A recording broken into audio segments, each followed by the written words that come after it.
一起来看精彩短剧，智眼识人心，故事解说。许星移自幼拥有一项特殊天赋，能够看清世人头顶的善恶气场。透亮红光代表本性善良，品性纯粹；暗沉黑雾则代表心怀歹念，暗藏恶意。这份与众不同的能力，让小小年纪的他早早看透人心冷暖，世事复杂。6岁这年，福利院迎来2户领养家庭，彻底改写了他的人生走向。最先上前的是一对衣着光鲜的夫妻，语气温柔，想要领养许星移回家做女儿。周围人都觉得这是难得的好机缘，可许星移清晰看见二人头顶笼罩厚重黑雾，恶意沉沉，毫无善意。他心生警惕，默默后退躲闪，坚决不肯靠近这对看似和善的夫妻。紧随其后，气质朴实、待人温和的许家夫妇走到他身前，坦诚道出真实来意。他们的儿子许星泽自幼双腿残疾，常年与轮椅为伴，生活无法自理。夫妻俩领养孩子，并非单纯偏爱女孩，而是希望有人能帮忙照料儿子起居，分担家中琐事。二人态度真诚恳切，反复告知许星移，若有反悔之意，现在离开完全来得及。许星移抬眼望去，只见二人头顶红光，纯粹温暖，毫无杂质，当即下定决心，坚定选择跟随他们离开福利院。圆圆，也就是后来的赵静媛，是许星移在福利院唯一的挚友。2个孤苦的小女孩相互陪伴，彼此取暖，熬过了清贫枯燥的岁月。许星移6岁生日那天，圆圆特意省下自己的零食，亲手做了桂花糕为他庆生。这份朴素的心意，让缺少亲情陪伴的许星移倍感温暖。可不知从何时起，圆圆性情悄然大变，整日阴郁寡言，心事重重，眼底满是不甘与嫉妒，偏执认为许星移得到的好运本该属于自己。他时常向许星移诉苦，极度厌倦福利院的贫苦生活，苦苦恳求好友帮自己脱离底层困境。没过多久，福利院管理员带着此前心怀恶意的王家夫妇前来挑选孩子。王夫人一眼相中长相乖巧、皮肤白净的圆圆，极力炫耀自家优渥家境，许诺锦衣玉食，无忧无虑的富足生活。圆圆瞬间被富贵冲昏头脑，毫不犹豫点头答应。许星移心急万分，再三上前阻拦，严肃告诫这对夫妻本性恶劣，绝对不能跟随他们离开。可圆圆早已执念深重，坚信自己上一世选错人生，落得凄惨结局，这一世只想抓紧机会享福，执意让许星移成全自己。管理员见状，立刻制止许星移，生怕他出言扫了贵客兴致，错失难得的领养名额。随即安排许星移跟随等候已久的许家夫妇启程。许父依旧真诚叮嘱，自家家境普通，生活平淡，儿子常年需要专人照料，往后的日子必定辛苦劳累，若是后悔，仍可留在福利院。许星移眼神笃定，态度坚定，直言自己不惧吃苦，绝不后悔。许家夫妇看着眼前懂事坚韧的小女孩，心生暖意，带着她离开了生活6年的福利院。圆圆望着许星移安稳离去的背影，满脸得意，笃定自己即将开启人人羡慕的富贵人生。临行之前，福利院慈祥的老奶奶悄悄拉住许星移，再三叮嘱告诫，看穿人心善恶的能力是绝密天机，万万不可对外泄露分毫，一旦秘密曝光，不仅会给自己招来无尽祸患，还会被心怀不轨的坏人利用作恶。许星移牢牢谨记叮嘱，真诚告知奶奶，自己看准了许家人的善良，绝不会选错归宿。返程路上，许星移始终沉默低落，神色恹恹。许母误以为他心生悔意，后悔跟随自己回家，忍不住出言质问。许星移连忙轻声否认。细心的许父温柔解围，解释孩子离开前不慎摔伤，大概率是伤口隐痛，才导致神情不佳。得知缘由的许母满心愧疚，心疼自己错怪了懂事的孩子。许星移却格外体贴，轻声安抚家人不必挂怀。一行人随即前往街边卫生所处理擦伤伤口，医护人员细致清理伤口内的泥沙杂物，动作稍重，就让年幼的许星移面色发白，强忍疼痛。许母全程揪心不已，不停叮嘱医护动作轻柔。医护耐心解释，只有彻底清理干净伤口杂质，才能避免后续发炎、红肿化脓，规避更严重的问题。伤口处理完毕后，夫妻俩为许星移添置合身新衣，仔细整理仪容，同时严肃叮嘱他回家后必须乖巧听话，认真分担家务，用心照料哥哥。若是得不到哥哥接纳，便会送他返回福利院。许星移郑重许下承诺，会尽职尽责，好好做事，用心守护家人。到家前，许母再三嘱咐他待人落落大方，机灵得体，不要怯懦木讷，局促拘谨。进门之后，夫妇2人将许星移正式介绍给儿子许星泽，温柔告知他往后有妹妹相伴，再也不会孤单。许星移软糯乖巧地上前问好，可常年被腿疾束缚，无法正常生活的许星泽，内心早已积攒了深重的自卑、敏感与偏激。他固执地认为父母领养妹妹是嫌弃自己双腿残疾，是家里的拖累累赘，瞬间心生强烈抵触，态度冷漠执拗，全然不肯接纳这个突然闯入自己生活的妹妹。许父严厉训斥儿子，郑重告知他，家人是此生最亲近的羁绊，不容肆意任性、随意排斥。情绪长期压抑的许星泽瞬间失控，失手摔碎了桌上的茶杯，细碎瓷片散落一地。许星移默默弯腰想要收拾碎片，却被许星泽厉声喝止。他语气冰冷，态度刻薄，警告许星移不要故作可怜，博取同情，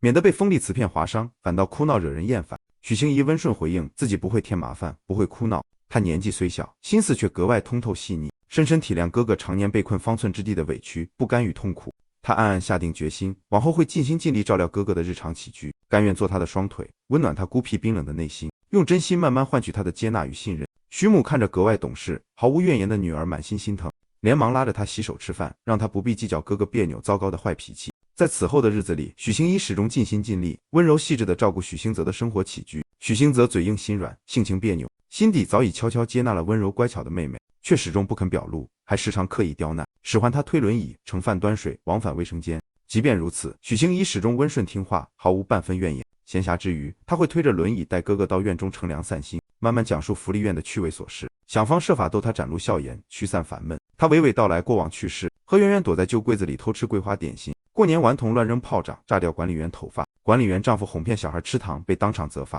可听着听着，许星泽神色骤然严肃，郑重叮嘱许星一，无论何人，但凡以糖果、零食为借口，哄骗他前往偏僻角落或单独房间，务必立刻拒绝，果断远离，自保安全。叮嘱完毕，他嘴硬地将口袋里的糖果全数留给妹妹，谎称自己素来不爱甜食。不久后，心地纯善的苏婉专程登门探望在家养伤的许星泽，坦言心中积攒了诸多心里话，一直想要当面倾诉。二人久别重逢，彼此挂念。苏婉遗憾自己未随身携带此前寄送的发卡，随后礼貌询问许星一的身份。得知她是许星泽的妹妹后，苏婉提出想要与许星泽单独交谈，让许星一暂时回避。许星一眼极心细，清晰看见苏婉头顶暗藏黑雾，当即直白提醒哥哥，对方并非善类，切勿单独相处。许星泽全然不信，苏婉则慌乱辩解，声称只是小孩子胡乱言语。随后苏婉满脸愧疚，坦言当年许星泽为救自己，不幸落下终身残疾，而自己胆小懦弱，畏惧强权，不敢出面作证澄清真相，多年来始终活在深深的自责与愧疚之中。就在二人交谈之际，嚣张跋扈的富家子弟方子轩带人突然现身，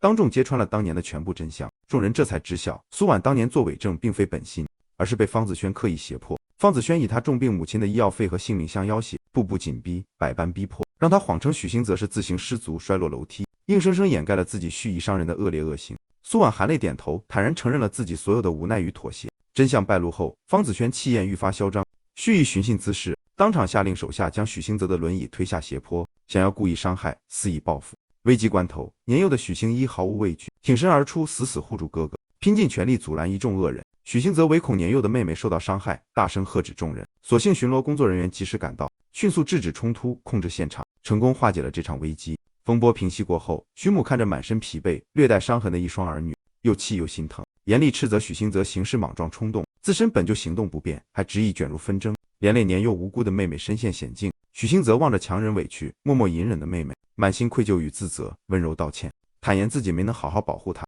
许星亦毫无怨言，心中只牵挂哥哥的安危，只要哥哥平安无事，自己便无所畏惧，不觉委屈。风波过后，许家食堂照常开门营业。许星一吃饭时乖巧治愈、安然满足的模样，深深吸引了前来就餐的食客。不少心怀善意的食客主动赠予他糖果零食。许星一观察到众人头顶皆是温暖红光，便坦然收下大家的好意。可这一幕被许星泽看见后，立刻认真教导妹妹：人心难测，不可仅凭外表判断善恶，更不能随意接收陌生人的馈赠，避免遭遇未知危险。自此，他只允许妹妹食用自己给的零食，悉心护她周全。凭借许星一治愈乖巧的模样，朴实的许家食堂迅速在当地爆火，食客络绎不绝，日日爆满，生意愈发红火。街坊邻里纷纷夸赞许星一是家里的小福星，为许家带来了好运与生机。许家父母格外疼爱懂事体贴的女儿，每次做饭都会把最优质、最好吃的饭菜留给她。这份安稳温暖的家常日常，让从小缺爱的许星一真切感受到了久违的幸福与安稳。随着名气渐长，越来越多路人慕名围观，不停夸赞许星一乖巧可爱，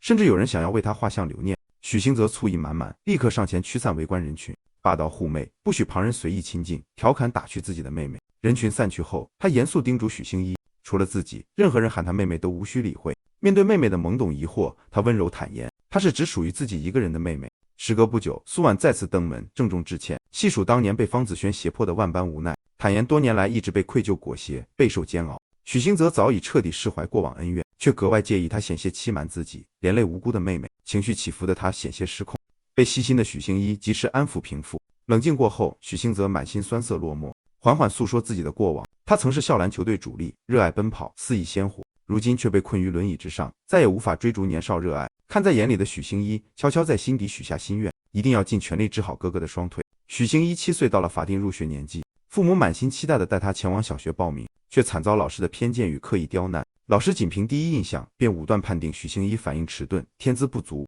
建议家长将他送入特殊学校。还当众嘲讽许家家境普通，儿女皆有缺陷，言语刻薄，毫无师德。许兴仪清晰看见老师头顶黑雾密布，满是势力偏见与恶意，许母怒不可遏，当场怒斥老师不公势利，不配为师，带着女儿愤然离去。被当众否定、肆意贬低的许兴一心底滋生出自卑情绪，暗自怀疑自己是否真的愚笨迟钝。家人纷纷温柔耐心安抚，一遍遍告诉他聪慧善良、纯粹美好是全家人最珍贵的宝贝。为了帮妹妹打破偏见，顺利入学，证明自己，许兴则主动居家陪伴妹妹补习功课，耐心答疑解惑，梳理题型，传授技巧。在兄妹二人的并肩努力、刻苦坚持下，许兴一顺利通过入学考核，成功获得正规就读资格。开学首日，他满心欢喜踏入校园。出门前特意叮嘱家人，务必让哥哥来校门口接自己放学。入学之后，许兴一意外重逢福利院就有圆圆，对方如今已改名赵静媛。久别重逢，赵静媛刻意炫耀自己优渥富足的新生活，言语间满是优越感，却始终刻意回避二人的过往情谊，不愿深聊旧事。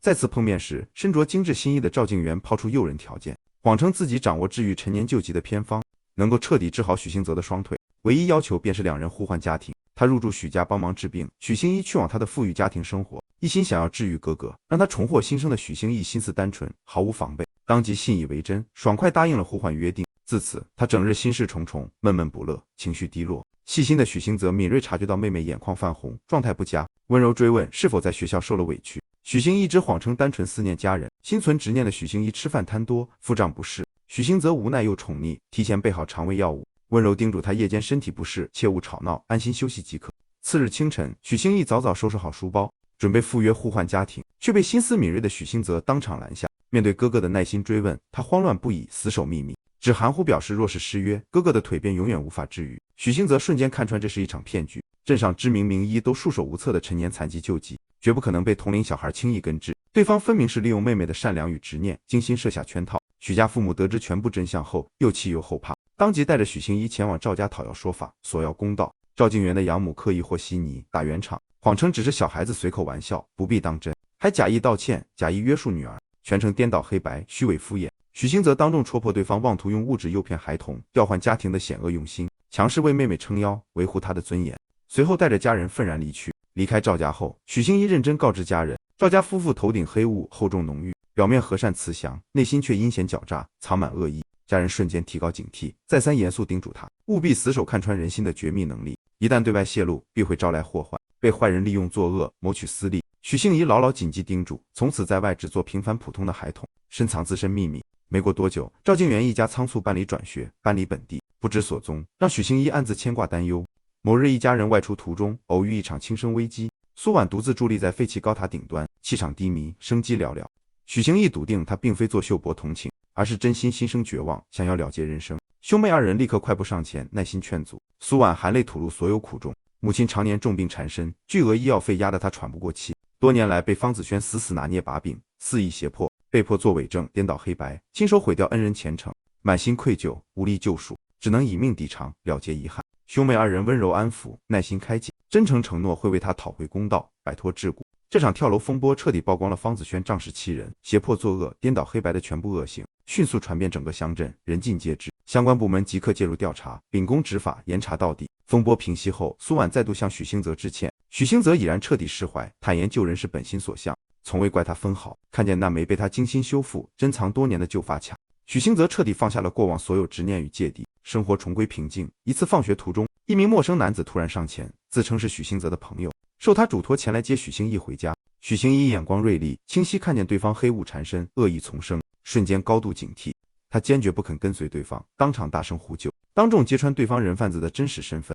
骗局败露的人贩子恼羞成怒，试图强行掳走许兴义。危急时刻，一名受过许家恩惠的路人及时出手阻拦，成功护住了受惊的许兴义。这名路人坦言，自己早年落魄潦倒，身无分文，是善良热忱的许家夫妇无偿接济，供他吃食，帮他熬过了人生最艰难的时刻。今日偶遇恩人孩子遇险，他理所应当出手报恩。警方接到报案后，连夜深挖彻查，成功捣毁一处跨区域流窜作案的儿童拐卖团伙，解救了多名被拐受害孩童。经警方深度查办证实，当年收养赵静媛的王家夫妇正是该拐卖团伙的本地核心帮凶。二人常年伪装成乐善好施的慈善富商，以领养孤儿为幌子，收养孩童后悉心养殖适龄，再转手贩卖牟利，甚至输送至非法作坊压榨劳动力。方子轩当年蓄意伤人、胁迫作伪证的案件，也与该拐卖黑链深度绑定。更让人后怕的是，王家夫妇早已盯上乖巧出众的许兴一，而主动提议拐卖他的人正是赵静远。众人也知晓，此前多次针对许行一的诱骗骗局，皆是苏婉及时拆穿，才让他次次化险为夷。为报答许行则当年舍身救人的恩情，曾受许家恩惠的一户人家主动上门引荐，家中有资深退休骨科老医师，专攻各类陈年旧伤、脊椎残疾，医术精湛，恰好近期在家暂住，可免费为许行则问诊治疗。老医师细致检查，专业诊断后告知，许行则腿部神经与机能并未彻底坏死，只要坚持针灸汤药调理，搭配每日科学规范的康复训练，3个月便可正常站立行走，坚持完整疗程即可彻底痊愈，恢复常人状态。在家人的日夜陪伴、严格督促以及老医师的专业指导下，许行则日复一日咬牙坚持枯燥艰苦的康复训练，突破身体极限，稳步恢复，最终成功重新站立起来。许家父母激动落泪，倍感欣慰。医师告知众人，他的恢复效果远超预期，虽暂时不能进行剧烈跑跳运动，但已完全可以正常返校求学、独立生活。后续坚持养护调理，便能彻底康复。得知自己未来有望重回球场，重拾篮球热爱，许行则重燃对生活的希望与热忱。再次与苏婉重逢时，看着成功康复、稳步向好的许行则，苏婉彻底放下了盘踞多年的愧疚与心结。她坦然告知自己的近况，凭借自身不懈努力，成功考入省戏曲剧团，成为正式学员。剧团体恤他的家庭困境，为他重病的家人申请了专项医疗补助，彻底解决了多年的燃眉之急。即将远赴省城逐梦的他，真诚坦言，许行则是自己此生遇到过最善良、最纯粹的人。二人郑重道别，各自奔赴属于自己的全新人生。许行一眼心如镜，早已看穿苏婉对哥哥暗藏的温柔好感，时常调皮打趣，极力撮合二人。许行则温柔无奈一笑，坦言自己尚且年少，阅历尚浅，能力不足，无法给任何人承诺与庇护。当下最好的选择便是潜心苦读，沉淀自我，提升实力，待未来足够优秀，能够独当一面，有能力守护所爱之人时，再奔赴心中热爱。自此，他彻底沉下心来，全身心投入学业，日夜勤学苦读，奋力拼搏。哥哥全力备考期间，接送许行一放学的任务落到了父亲身上。在校学习过程中，老师意外发掘出许行一惊人的天赋。他虽性格慢热，反应平缓，却在数字推理、算法运算领域天赋异禀，解题思路新颖独特，逻辑清晰缜密，准确率极高。老师再三叮嘱家长重点培养，鼓励他积极参与各类学科竞赛，切勿埋没绝佳天赋。在家人的悉心栽培与自身的刻苦坚持下，许行一成功拿下学科竞赛第1名，用实打实的成绩打破了所有偏见与质疑。许家父母特意带他重回昔日贬低、轻视他的小学，狠狠打脸势力偏见的老师，为女儿挣足了底气与尊严。数年时光匆匆而过，平凡质朴的许家迎来了满堂荣光、高光时刻。许行则熬过寒窗苦读，凭借不懈拼搏，一举斩获本地高考理科状元，顺利考入省城顶尖学府，前途无量，未来可期。许行一则凭借过人天赋与刻苦努力，拿下少儿算术大赛金奖，年少成才，声名斐然。兄妹二人双双发光，各自成才，成为邻里街坊人人称赞的一门双杰。不久后，兄妹二人结伴前往省城参加颁奖典礼，奔赴崭新的人生征程。路途之中，许行一依旧调皮打趣，哥哥听闻如今优秀出众的苏婉多次果断拒绝富家子弟的追求，心中始终挂念旧人，频频调侃哥哥听闻对方名字便会羞涩内敛。许行则温柔无奈辩解，二人只是礼貌寒暄，体面问候，并无过多私交与交集。置身繁华璀璨的省城大厅，望着高楼林立、车水马龙的都市盛景，许行一心中毫无半分艳羡浮华之意。他早已通透明白，世间最珍贵的从不是外界的璀璨烟火、物质富贵，而是朝夕相伴的家人，双向奔赴的亲情，温暖安稳的平凡日常。他不必追逐远方的璀璨星光，因为朝夕相守的家人，温柔治愈的生活，便是他此生最圆满、最珍贵的整片星空。